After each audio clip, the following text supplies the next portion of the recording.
Hello, everybody, and welcome. All thanks to LD Mobile. This is NBL Overtime. Fair bit of news around opt-in, opt-out, where it all sits. Free agency pushback to the first week of July. We'll get into that. Of course, you can get involved anytime you like. Hashtag NBL Overtime. The two Mitches, McCarron and Creek, they're both staying, and a lot of fans are happy.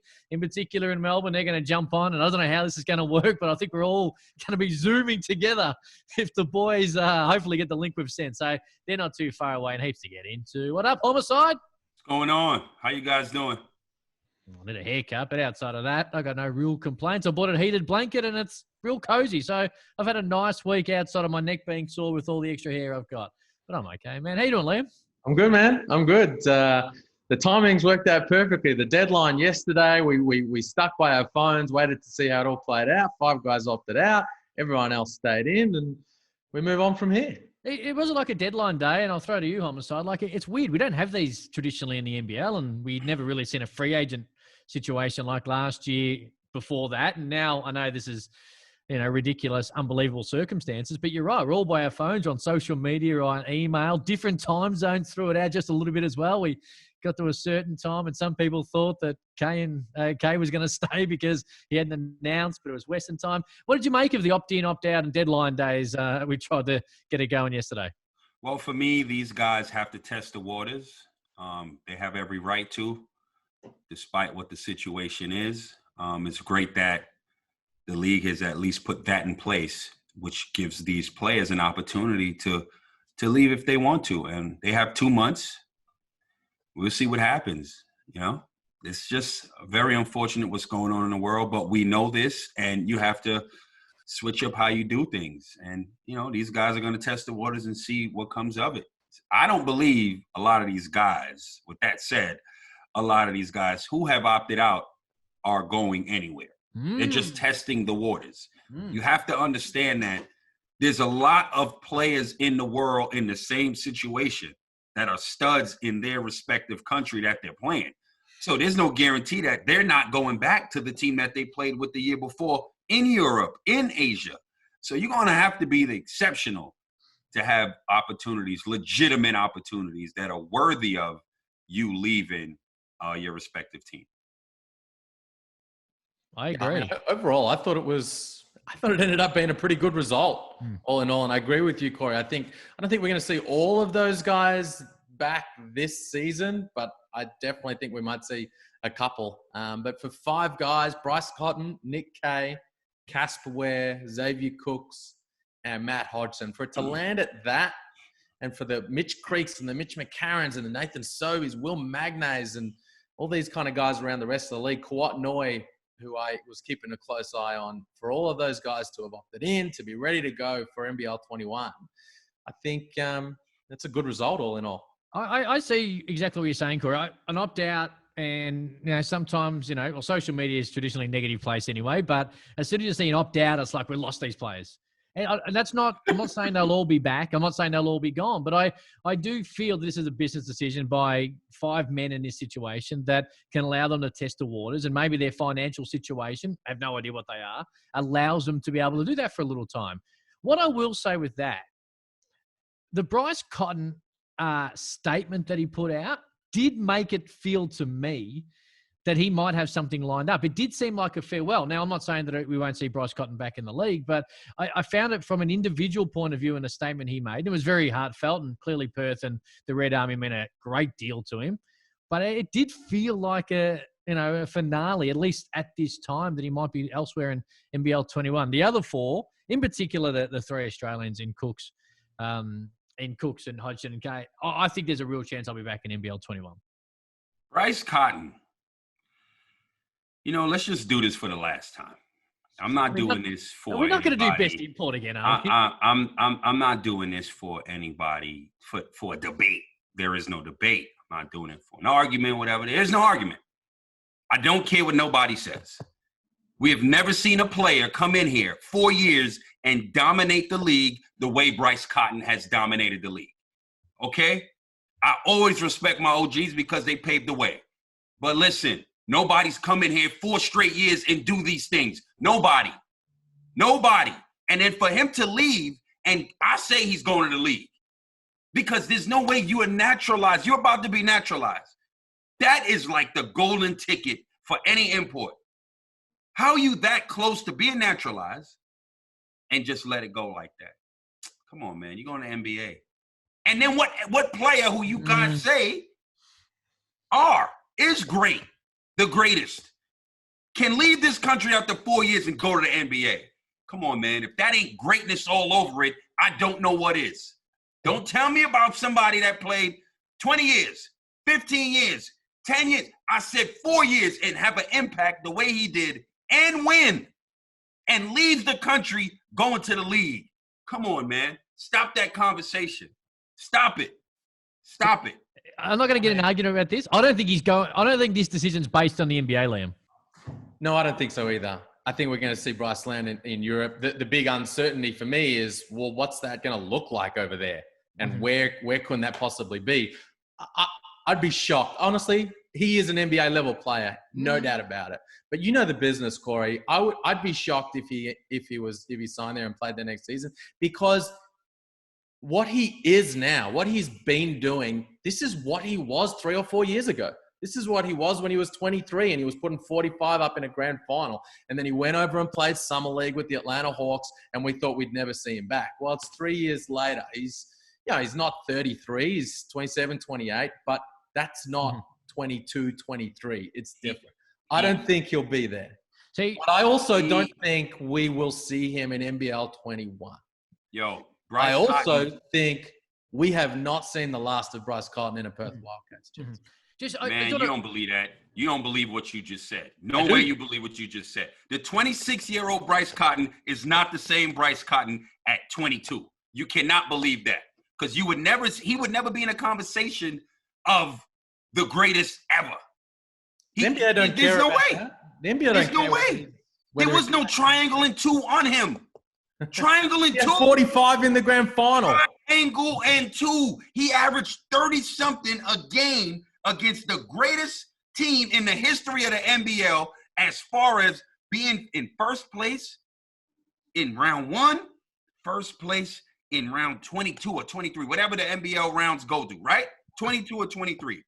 The greatest defensive player of the year. He's been that guy. He's been that guy from the moment. Casper Ware, best two-way player. They had to throw a triangle in 2, and you gonna say he's the same player? He's been that guy since he landed here. Are you kidding me? You weren't here that first year. I was there second, third, and fourth. Yeah. I know what I seen. He's been that guy. No, he has not. That guy the whole way. He ain't developed. He ain't developed. Now, back onto the guys that are he ain't developed. I think the guy out of all 5 that have opted out, who we're least likely to see in the NBL ever. He did not develop, you say. Don't try to go away from this. I'm telling me Bryce Cotton did not develop, and he been this guy. I'm saying he's been this guy, and he had a bigger chance of making it in the NBA after that 3 or 4 years ago than he does now. So when he went to Summer League and didn't get any playing time, right? Whose fault is that? Not his. It ain't his fault, right? It's not. These things happen. So if he played that year in Atlanta and showed what he showed the NBL in, would we see him here? No. He would have been gone. So it's about the right opportunity. Maybe he needed a couple more years to show consistency, and he's shown that. I believe he's off to the league. But go ahead, carry on. Okay. Before you start, Lee, I just want to say I'm not saying he's not NBA caliber talent when I say this is not an NBA deal. The NBA don't even know what the hell they're going. Are they going to play a regular season, 2 games? Are they going to have finals players? We're not going to see it. So I just don't believe at this particular time, based on his own individual statement that he put out, that seems he's got something lined up. I just don't think NBA franchises are thinking about a guy who, in all due respect to Bryce Cotton, of course, is going to be a lower priority when it comes to filling out their rosters for whenever the next NBA season starts. Did EuroLeague finish? Hey, well, European stuff. EuroLeague did not finish, so it's the same boat as the NBA. So how does that hold any weight? Yeah. Well, the whole thing is all in uncertainty. It is. But he's got something lined up, and I would be surprised if he can fight his way back into the NBA with at least a summer league situation. Maybe that is it.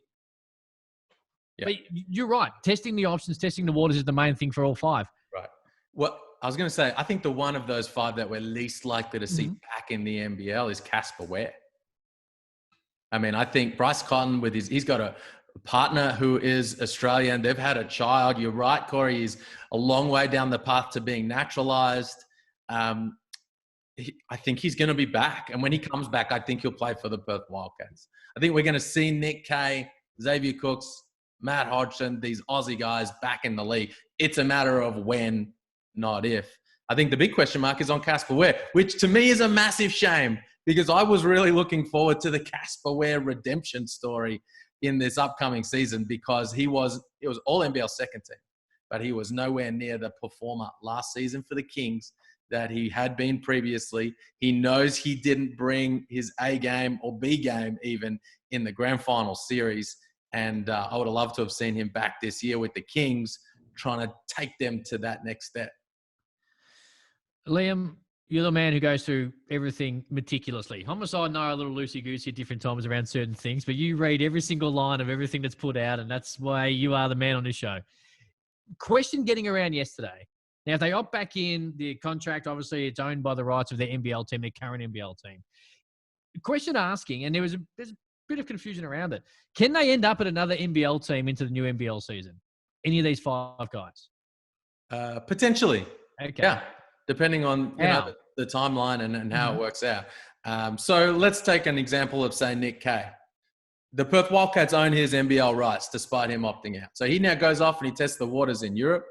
If things progress over the course, if we get to free agency, the Wildcats recruit aggressively, they fill up their roster. And Nick Kay gets to a point where he decides he wants to come back to the NBL. Well, the Wildcats, if they don't have space for him on that roster, have a choice to make. They either create space by releasing a player and bringing him in, or, I mean, it's a long shot, but they could potentially, you remember Luol Deng with the Lakers, who was being paid to sit out and not play for anyone. If the Wildcats decided to do that with Nick Kay, that would be the other option. Otherwise, that contract gets terminated. Yeah. And he is free to sign with another NBL team. We will not see an NBL club pay someone to not play. We wouldn't have seen it in normal circumstances, and we won't see it in the current financial. So they either make room, or he signs somewhere else. All right, well, let's start with Perth. How long do you wait, Homicide? You're in a situation, free agencies in the first week of July, so we've got a couple of months. If you're the Wildcats, and I'm not saying you just sit in your ass and not do a thing, but how long do you allow the option of Kay and Bryce Cotton possibly to be able to get back into the colours for the new year? Look, you got to be honest with yourself as an organization. You got Bryce Cotton, man. Once he opts out, he's not coming back. Okay. You got the best Australian player in the league that opted out this year. All right. You have to look at it realistically. They're not coming back. I'm starting to make phone calls right now. I'm not waiting. I'm putting guys right now on call. Look, here's a situation. We are interested in you and your services, but we are also loyal to our 2 guys. Come July 1st, we'll know right then and there how we moving forward with you guys. But we just letting you know right now, we are interested. Yeah, that's always such a tricky situation. It reminds me a little bit of Southeast Melbourne with Josh Boone last year, where they wanted Josh Boone, but they had to wait to see what was going to happen with Mitch Creek at Summer League and with his workouts and whether he was going to be back with them or not, because that was going to dictate whether they needed an import center or an import 3. And in that conversation, it's like, look, we like you.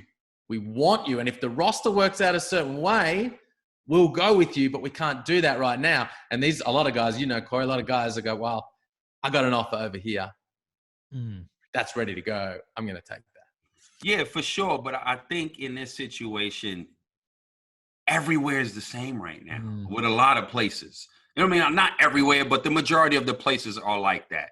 So time is actually on Perth Wildcats side right now because of the situation. Well, a lot of teams that have guys that opted out, you could jump on the horn. There's players going to be waiting. There's everybody's waiting. Like we said, there's certain leagues that haven't even been finished that want to try to get finished. True. So, you got 7 weeks to play with.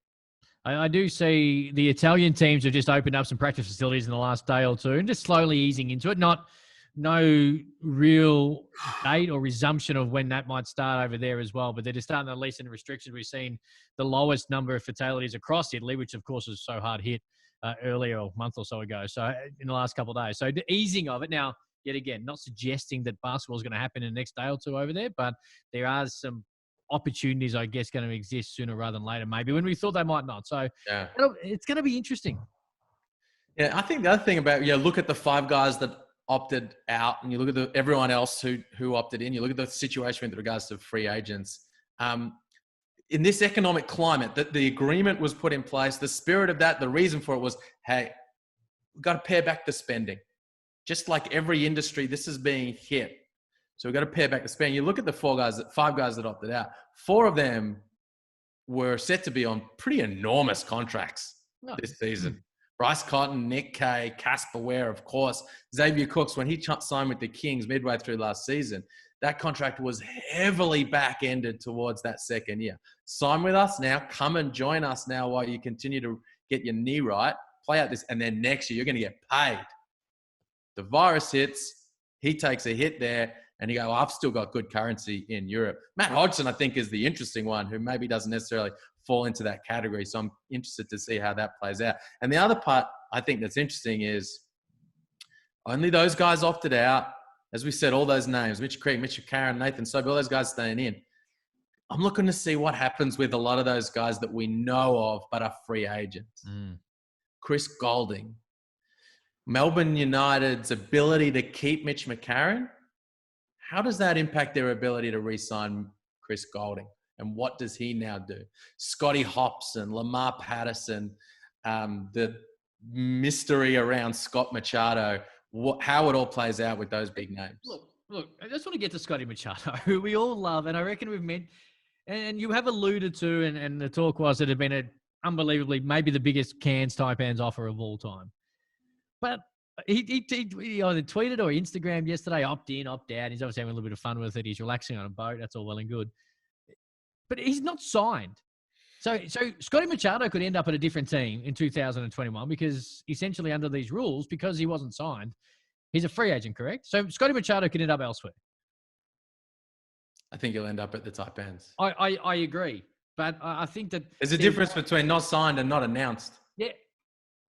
This is where a little bit of confusion comes in then. So because if he's signed, but it's not announced, he's still signed, right? So did he opt in yesterday? Well, you didn't have to do anything to opt in. You had to fill out a form and submit it to opt out. Yeah, okay. He didn't do anything. He sat on a boat. I tell you, he was relaxing. Posted on Instagram. He was doing something. I love Scotty Machado, but yeah, I think he'll be a Taipan as well. All right. Hashtag NBL Overtime to get involved. Before we send the link to Mitch McCarron and Mitch Creek to see if they're going to join us. Anything else on deadline day, boys? All right, excellent. Hashtag NBL Overtime to get involved. Opting in was a big thing. Mitch McCarron and Mitch Creek, 2 superstars, of course, of not only their respective teams, but the NBL. And once they opted in, their social media teams went to work. This is a little bit of what popped up yesterday. I'm not leaving. I'm not leaving.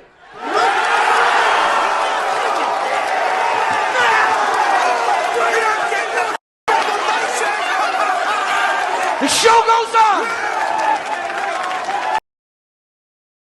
Hashtag NBL Overtime to get involved. We've spoken so much about opting out and how it all means, what it means going forward for NBL 21. But 2 men who opted in, and no doubt to the relief and the excitement of their fans. I'm talking of Melbourne United and Southeast Melbourne Phoenix fans who were ecstatic yesterday.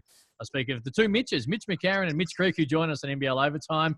I'm going to start with you, Mitch McCarron, because firstly, congratulations on opting in, but more so, congratulations on your recent wedding. Isolation, quarantine, nothing stopping you getting the job done right now. Yeah, thank you. It's been a crazy time, obviously for everybody, and a lot of people are uncertain. And we were supposed to get married May 9th in Mallorca, and obviously that opportunity has been taken away from us. So it was cool to just get married. That's what we were trying to do in the first place. So it's done. Now, before we go any further, and Creaky, welcome to you. You haven't been married or anything the last couple of weeks we don't know about, and have to congratulate you too. Look, not that I'm aware of, but there have been some long nights and I'm not sure what happened. So let's not cross it off just yet, but that's a few years away for me, I think. All right, let's talk about this time. It's such an interesting time, an uncertain time for so many people in all walks of life. But in a situation such as you two find yourself in, and the decision to opt in, I have no doubt, was one that took a fair bit of conversation and communication with yourself, agents, and the team, and even the NBL head office. We'll start with you again, Mitch McCarron. Have you found this process of saying, hey, you know what, I'm staying even though it's uncertain at different times? Yeah, I mean, it's been a bit draining. Obviously, a lot of negotiations have gone back and forth, and it's hard to see, I mean, not only myself, but your teammates and guys that you've played with and their families kind of, you know, be put in a situation and what COVID is doing to people, it's hard to see that. And people are forced to make decisions that may affect the rest of their career and affect their lives as they know it. So that's been, yeah, as I said, a bit draining to see that and just have, you know, real honest conversations with people about, oh man, I'm not sure if I can do that and still survive, you know, and play ball the way I want to. So it's been hard, but I think, you know, people will come out on top. They've just got to do what's best for themselves. Creaky, how about you, mate? How did you land on your decision to opt in? Look, you know, I've obviously got really good care with Mogul Sports, and they've been phenomenal throughout my career in guiding me to where they think is best for me. I've never really been that guy that said, hey, I want to go and play in, you know, Germany. They've called me and said, hey, this is what we think's best for you right now. I guess you mix that in with what the fans gave us in year one with Southeast Melbourne, like the love we had. You could walk around and see Southeast jerseys game one in the stands. Like, that's a pretty spectacular feeling to look around and to see that you've already got support of Melburnians. So, you know, you mix the fans, the culture we built, the engagement with the community, as well as what we did as a team. I thought we were very competitive, unfortunate on many occasions. But at the end of the day, even if I wanted to go and play overseas, I can't. Like, you know, no one's going to really be able to travel until probably January next year. So my paycheck's not going to start until then. So right now, 50% of something was better than 100% of nothing. That's a great mindset to have. And my second part of Liam's question is, talk to us about the relationship you've built with Tommy Greer and how that has helped even more cement the opportunity to go back and opt in with the Phoenix. Yeah, look, Tommy's been instrumental, not just in my career as a GM, but also as a friend and a teammate. We played together with another one Inspectors in the Seaball about 4 or 5 years ago, I think it was. You know, made a grand final, we're Eastern Conference champs. Like, my relationship with him started way back then. He came as a reporter to the NBA Summer League with you, Liam, and you guys have obviously seen him grow into his position now.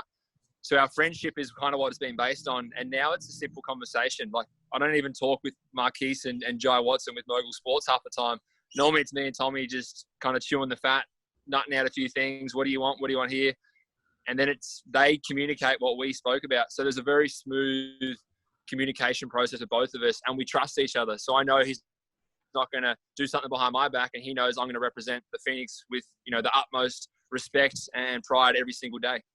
Mitch McCarron, this is going to be, I don't want to be too formal and use your full name, but just so there's no... Obviously, 4 players, as I touched on with Melbourne United opting in. It's such a weird situation, but was there any type of conversation with the teammates or the other 3 guys who are in a similar situation to you? Not just maybe to say, hey, we're going to stay, but also to try and get some guidance in such a weird time? Yeah, we were a pretty tight group. You know, I know there were a lot of reports throughout the year saying we weren't, but we were. Like, guys talk, and as I said, like, we spend a lot of time with each other's, you know, partners and families and kids, and so we're in constant contact about, well, this is what I've heard. Have you heard that? And just fact checking back and forth, and that was really important throughout the entire process to, you know, especially for delegates, to keep the other guys informed. And eventually, yeah, like I said, it was just everybody had to make a decision that was best for them and their family. And fortunately, we've kept some consistency in the roster, and we've got some guys coming back next year. And I know the club will work hard in the off season, and we'll put together another strong team and compete. I guess this question could be for either of you guys, whoever wants to take it. I mean, for guys like you, all NBL level sort of performers, what were the kind of pros and cons that you were weighing up throughout making this decision? Macca, you want to go on this time first, mate? I'm not all NBL, mate, so you go ahead. Hey, I didn't make all NBL either, brother, so don't worry about that. Hey, you know what we can do, though? Hey, there's an all NBL selector in there here if you want to take it up with Liam Santamaria while we're here. Hey, I gotta leave this early and go and work on my game, apparently, so appreciate it, mate. You owe me a few beers. Now, look, it's never an easy process when the world's got a question mark next to it. With how the NBL season finished last year, there's an asterisk next to that as well. So no one really knows what's going to happen in the coming months or the next year or 2 years, how the economy is going to recover, how the ownership group going to recover from this as well, how much of a hit do they take internationally as well as domestically. So there's so many unknown questions. For me, it was a very simple one. It was, my sister and my mum lost their jobs almost immediately. I flew my sister from Coffs Harbour down to Melbourne, so she's living with me now. Trying to take care of and make sure my mum's okay. And staying locally is the most important thing because I can be there for my family. I don't have any kids or a spouse or partner at the moment. So I'm very independent in the fact that I can look after them if I need to. And, unlike some people who have got families, they have to make those conscious decisions. And for me, it was about my actual family and making sure they were okay. And at the end of the day, you've only got one family and you got to look after them in a time where people have lost their livelihoods, their jobs, friendships, relationships, whatever it might be, houses, investments. It's a really good time for us all to come together and be there for each other. So for me, it was really simple. Macca, how close did you come to opting out? We had a constant negotiation about what was best. I think, the decision was probably forced upon players at an early point. It was kind of like, well, you got to, opt in or opt out now. And so, as it's been mentioned, like Europe aren't signing guys now. They never, they don't. Usually, most of them haven't even finished season now. So you'd have to wait later in the process. So I guess it was just a constant discussion. I have loved my time in Melbourne. I love the club. I love the people. From the office staff to my coaching staff to front office and the owners. So everyone's been really good to me, and I was excited for year 3 as it was. We had some good discussions about my role going forward. Obviously, with the loss of an import spot, locals have to take more responsibility about maintaining how we wanted to play, and I'm looking forward to doing that. Is there a feeling of a little bit of unfinished business, not just with yourself, with this group of Melbourne United players? Because grand finalists, 12 months ago, then a semi-final loss this year in that game 3, but probably playing your best basketball at the end of the year, probably sorted some stuff out and got going late. Is a bit of unfinished from yourself, I guess, unfinished business as a team? Yeah, definitely. I haven't been a part of a team that's won a championship yet, and that eats away at me because of my, fortunate success in Europe. Whatever league it was, we won both times I was over there, and I come home and we don't. So that's frustrating for me. I think we had a really good team last year. We just probably left it a little bit late to click and put ourselves in some tough situations against a really good Sydney team. So for us, as I said before, we've got this consistency of a few guys that are coming back now that have established themselves. Joe found some success, especially later in the year. He really learned how to play and how to succeed within our system. Shea does what Shea does, and I'm sure we'll keep adding, to our crew. Homicide, you're our nickname giver on this particular show. What are you rolling with these two boys at the moment? Money-making Mitch McCarron is still that. Make no mistake about that. Don't worry about that. And Mitch Creek, man, what do you say about this guy, man? This guy's back there building trailers for his whip. Mitch Creek is just Wolf Creek, man. That's just what I roll with. It doesn't change. They have upheld the names given to them. Hey, Creaky, do you think you might have opted in a bit early if you hadn't been having all-night Monopoly games with your teammate Adam Gibson? Do you think this process could have been done a bit earlier had you have found some sleep? Look, that was the most ridiculous game of Monopoly I've ever been a part of. We sat down at about 7 p.m. with dinner, board set up, and it was my sister and 2 other people, and it was just literally, let's just have a quick game, but it might go till midnight. That's a 5-hour game. It's normally much longer. Got to 2 a.m., and we're all like, all right, it's probably time for bed. And I looked at Gibbo, and he looked at me, and was like, we're going to bed. And then everyone went out at 3 a.m. and it was just me and him head to head. And we played until 10:45 in the morning until we finally got a winner.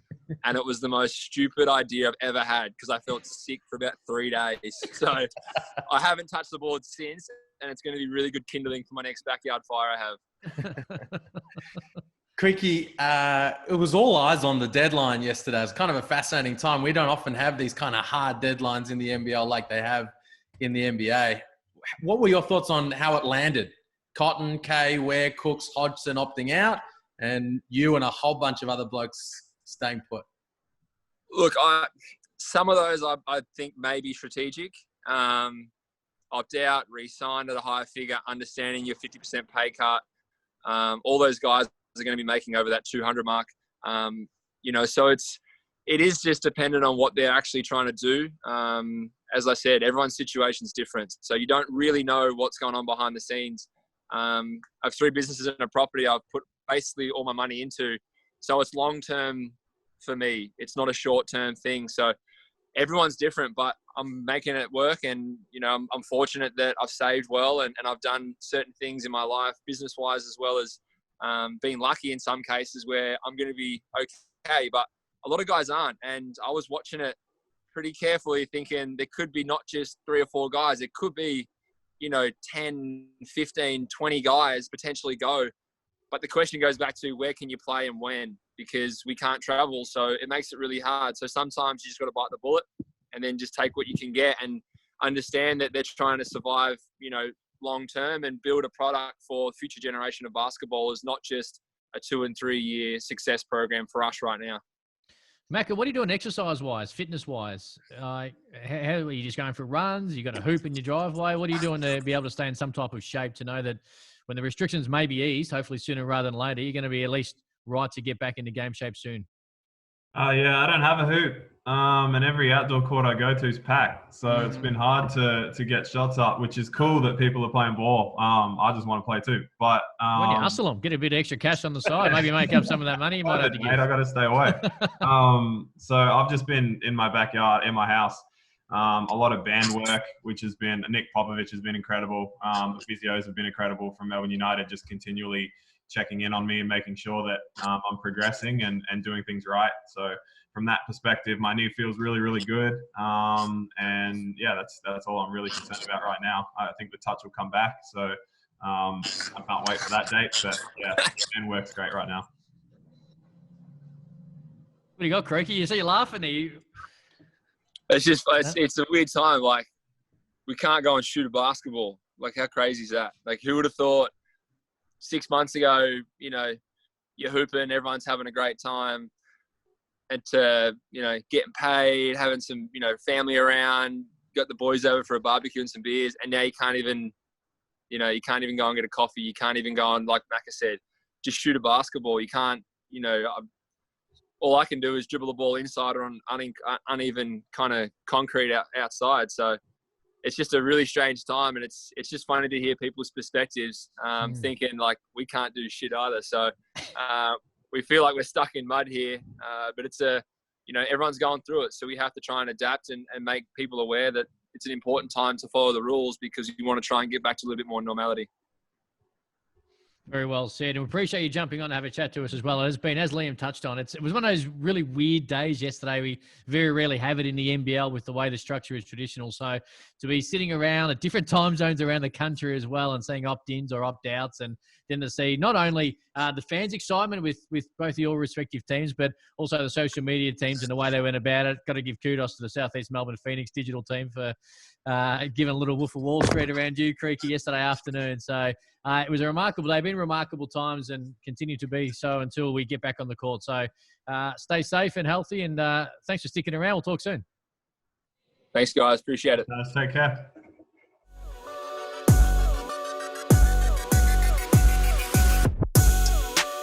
What about Mitch McCarron?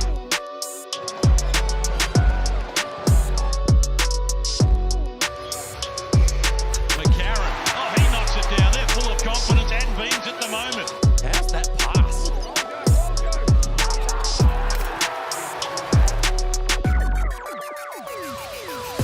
McCarron from way outside. Mitch.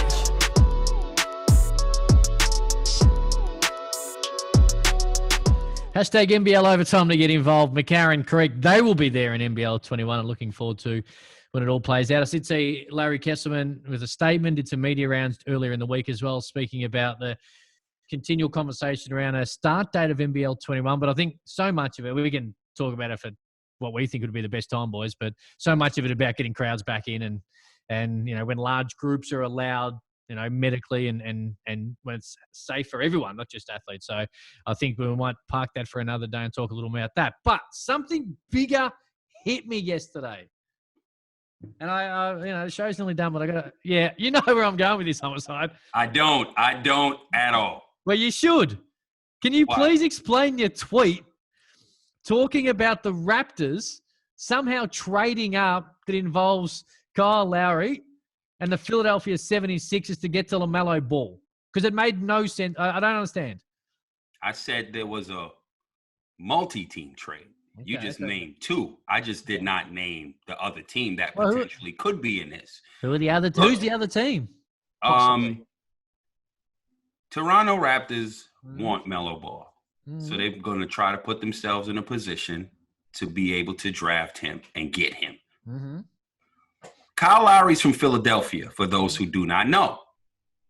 He is one of the greatest Toronto Raptors players of all time. We know he won a championship, multiple All-Stars.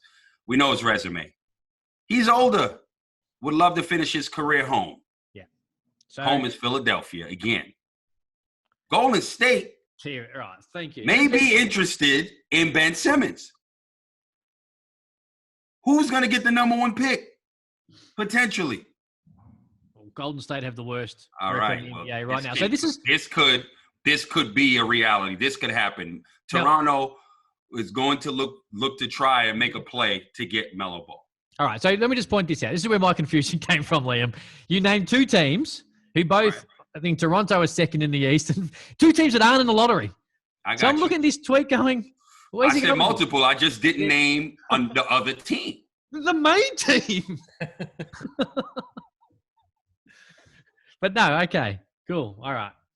So there you go.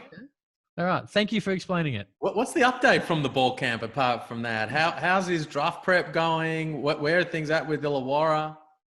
I haven't been in touch regarding that. I haven't asked anything about that, but can you please? I'm pretty sure, at some point, it's whatever will come out either way. We'll see how that goes, but I didn't ask anything about that. Tell you what, if the Hawks start rolling around in that Puma jet, Rock Nation and Jay-Z. Yeah, as you can see, all three brothers signed. They all signed with Rock Nation, which is incredible. Mm-hmm. As we know, these guys their whole family is a walking movie. It is, and we've never seen three brothers, two main, guys that are about to be stars in the league, young stars in the league. And for them to be moving in the manner that they're moving, they have their own wave already. So to align them with Rock Nation, a brand like that, it can only help. That's a match made in heaven, if you ask me. So that's incredible in itself. So, months ago, I talked about, a company offering $100 million and a jet. Mm-hmm. And now, slowly but surely, people are like, what the hell is this? Blah, blah, blah, blah, blah. When it's foreign, people don't know how to really react to it. And now things slowly going that way. People are sitting back like, okay. Rock Nation, Jay-Z, executive chairman for Puma Basketball. These things are starting to make sense. So, one can only think the brand could only be Puma. Hashtag NBL Overtime to get involved. Big week. Adam Gibson goes 1-0 with Daniel Kickett. You can jump on tomorrow. Liam, you look like you're confused down there. You got something you want to ask? No. I was just going to say it was interesting to hear Chad Ford, obviously NBA draft guru, speak the other day about RJ Hampton, saying he was talking to Aussie Kane Pittman on the Milwaukee Bucks podcast, and Kane put it to him like, I see RJ probably fitting in that kind of 14 to 20 category. He was talking about where the Bucks might pick. And Chad Ford said, I see him jumping up higher than that. I see him sitting somewhere in the lottery. Teams really like his athleticism. He's a really intriguing prospect. And then he went on to just really sing the praises about the NBL, the standard of play that he was amongst last season and what that does for a young guy. And he said he's been through some stuff that's really added to his professional toolkit that other guys haven't experienced. And NBA scouts and teams know that for sure. So he's still looking like, he's going to be a pretty high pick. And the best thing that happened for those two guys this year, I mean, Melo played like half the season, but you pretty much saw what these guys were able to do, more or less. So many guys in college, and this is pretty much a weak draft. Let's call it what it is. That helps them because you kind of pretty much know what you're going to get. You've seen them enough to have a good understanding. A lot of these guys in college needed the NCAA tournament. Needed Portsmouth, those pre-draft camps and those workouts that we hear those stories all the time, which helps move them up in the draft. They'll never get that opportunity. So they were robbed of that due to COVID-19. So, think about that. We had this conversation in December, Homicide, and I said to you, LaMelo has to play the entire NBL season because there will be a player that has a big March madness. And Ja Morant's someone who probably did it last year and was never going to be number one, but at least, sort of pushed himself up a little bit. And because that never happened, it is the most open draft in the history of NBA drafts. Like in today's day and age where everything is so readily available to it is so strange. All right, got to get out of here. Adam Gibson, Dan Kickett tomorrow, and then NBL Rewind.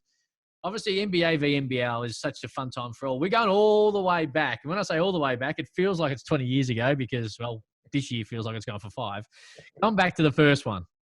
Melbourne United, OKC, in OKC, last shot. And I hope you've texted him or we'll get Guy at the back. We're going to try and get Dean Vickerman, the head coach of Melbourne United, on. We believe that he'll join us as well to talk about that experience. So NBL Rewind this week, NBA v NBL, the first one, and what was, to the date, the closest game between the two leagues. All right, hashtag NBL Overtime to get involved. Later. Peace. See ya.